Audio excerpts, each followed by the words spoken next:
The 13th century German mystic Meister Eckhart is believed to have said that if the only prayer you say is thank you, then that will be enough.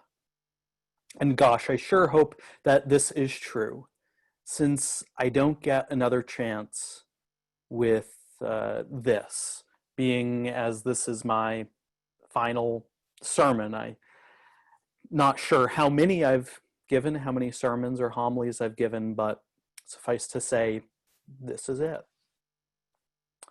This sermon wasn't an easy sermon to write because I am not thanking you for a sweater or a pair of socks or more substantial or tangible gifts. I am thanking you for being a very good congregation for me to serve. It was indeed a privilege to serve as your minister. I cannot say that enough. Since 11th or 12th grade, I had a dream of being a minister. You know that, right? My ministry here is the realization of a 15-year-old dream of mine. I think that's important to remember with most people you meet.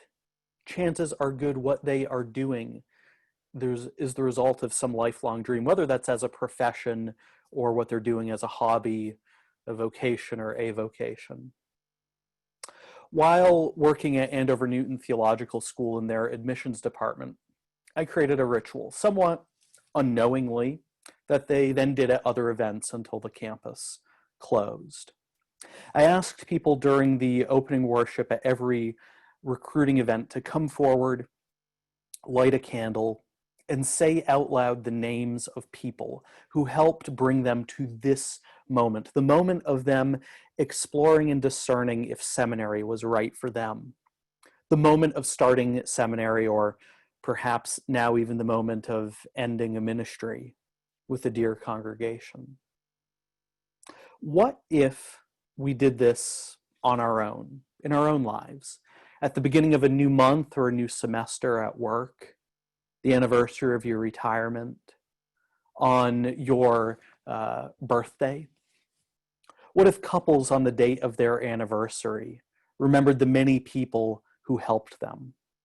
What if on a child's birthday, you made sure that their village attended a party and you and your child got to thank them, got to thank that village for their presence in your life?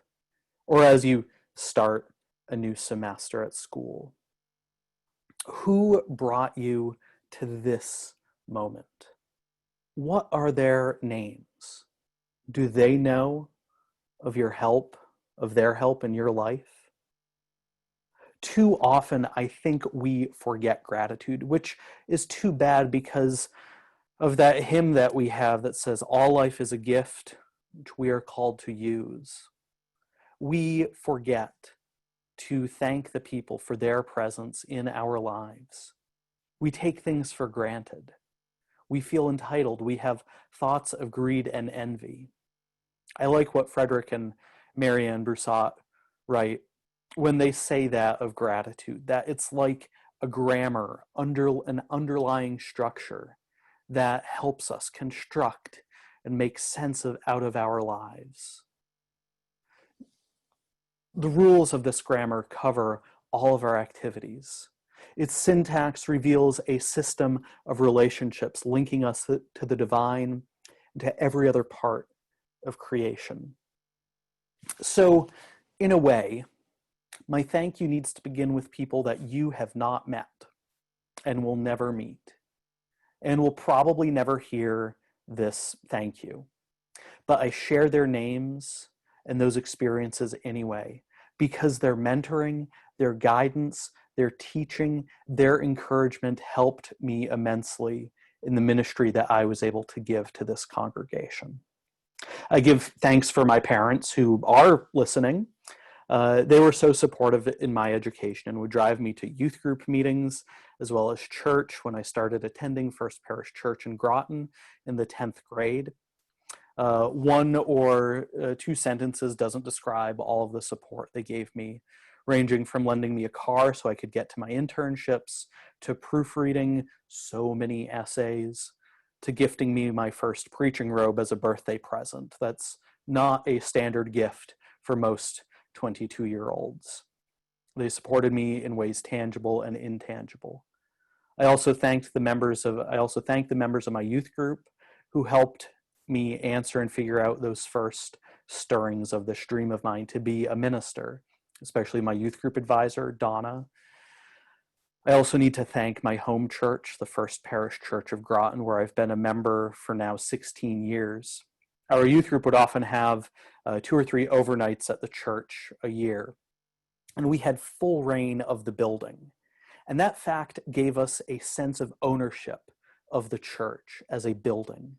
It was also where I gave my first incredibly mediocre sermon, and yes, they have gotten better.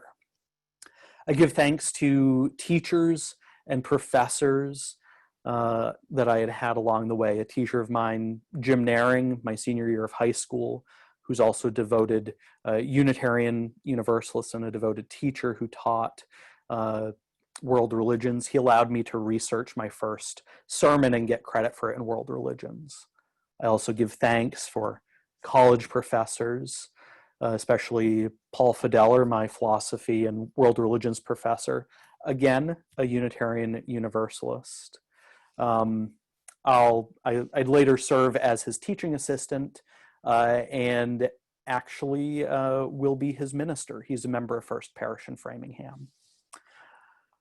Who else do I give thanks for? I give thanks for seminary professors who made a 22-year-old seminarian who had never cracked open the Bible at least a little bit more confident in it and encouraged me as I preached my first several sermons. Especially Sarah Drummond and Nancy Nienhaus, 2 stellar deans of the seminary. Gregory Mobley, who would weave his love of comics and basketball and bluegrass music with his love of the Hebrew Bible. I took many classes with him, and he was my advisor throughout seminary. I also give thanks to Mary Ludy, a former Catholic nun who knew so much about Unitarian Universalism, and also my preaching professor, Kim Crawford Harvey, who helped shape some of those early sermons into something that was preachable, and who reminded me of the truth that whenever you preach, you have no idea what somebody's life is like. That you could be preaching to somebody on the best day of their life or on the worst day of their life. Throughout seminary and ministerial formation, you have to complete an internship in a congregation. My internship supervisor was a United Church of Christ minister who also had standing with our denomination at the First Parish in Lincoln, Massachusetts. The Reverend Roger Payne taught me how to become a little bit more playful in the pulpit, how to go deep in sermons, and also about letting them sit down, he called it. He also taught me that ministers can still swear like sailors. I've worked with several other ministers over the years, including Peter Bulato when I was a full-time director of religious education. I also thank the many leaders of the congregation I worked with in College Station. I learned so much about the ministry in my 3 years there. They allowed me to minister to them as a 28-year-old freshly ordained Yankee minister. And they allowed me to enter into their congregation's life in a really challenging moment.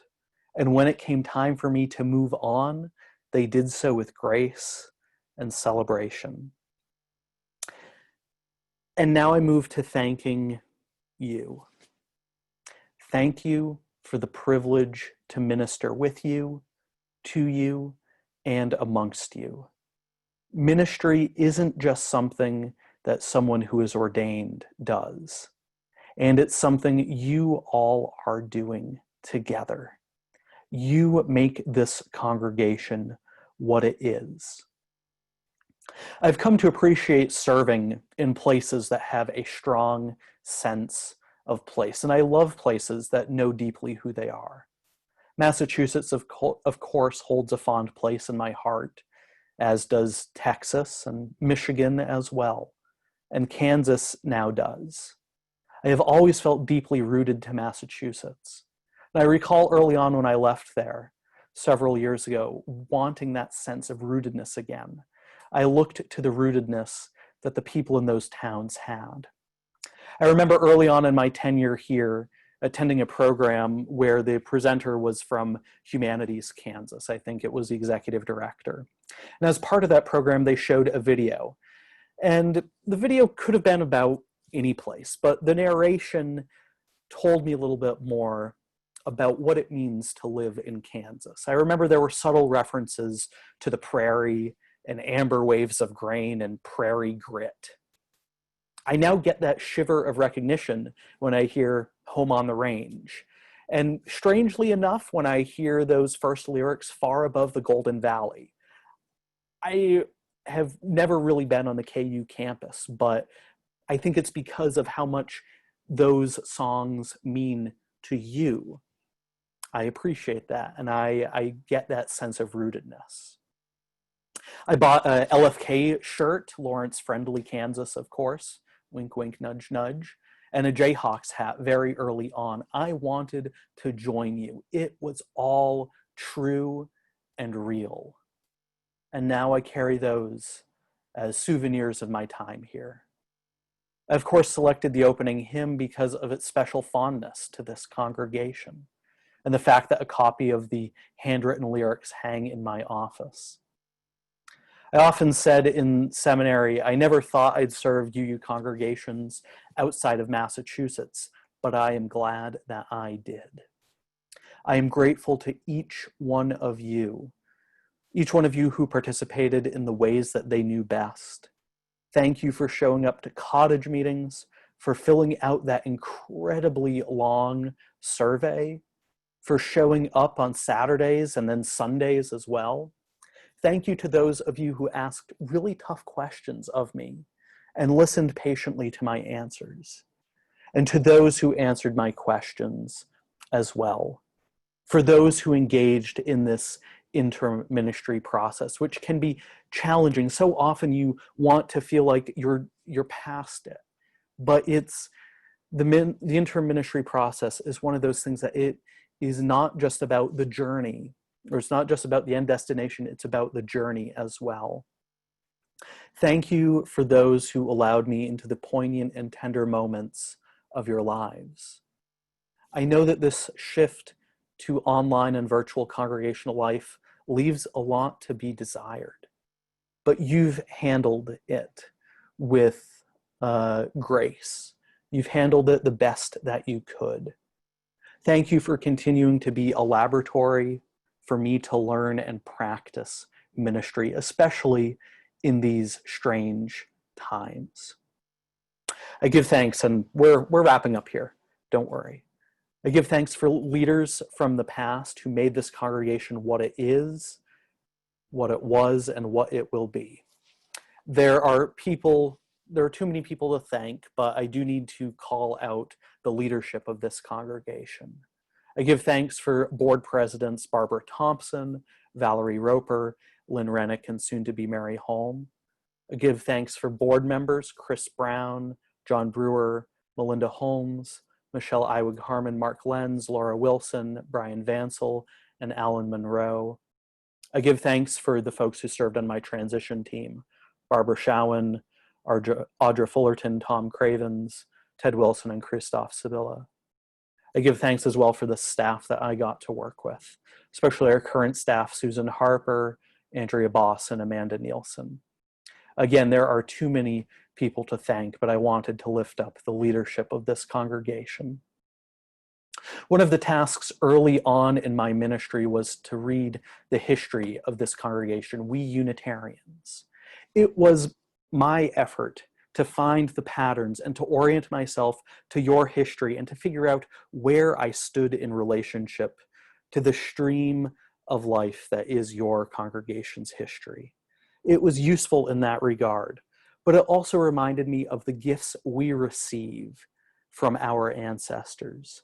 gifts we receive because of the choices they made. Sometimes the choices were good.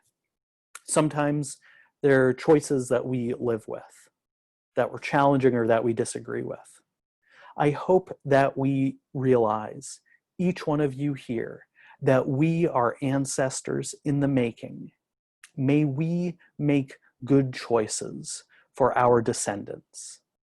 Now, before I close, I wanted to share a poem called Starting and Ending by Judy Sorum Brown.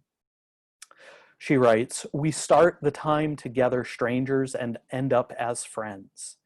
I start out wondering who you might be and end up loving you for all your beauty, energy, confusion, for the soft and human spots, for edges rough and clear that speak your heart. Work shouldn't be like this," the world would say. Work's clear, objective stuff, no matter of the heart. It doesn't seem to work that way for me. Whenever work has craft and skill and artistry, my heart's right in there, in the middle of it all. Whenever work is gloriously fun or deeply troublesome, my heart wades in and drags me with it, never asking how I like the water or even if I swim at all. Whenever work's worth doing, none of me can stay behind, and so we start out strangers, and I end up loving you. And so, dear ones, and so my friends gathered here, it feels weird to say that to you for the last time, especially apart like this. I want you to remember this. Ministry is what we do together. You are a blessing to this community. Do not hold that light under a bushel. I thank you for all the exceptional ministry you yourselves have done here. And I am grateful to have been with you for 2 years. Thank you, and thank you again. May it be so, and amen.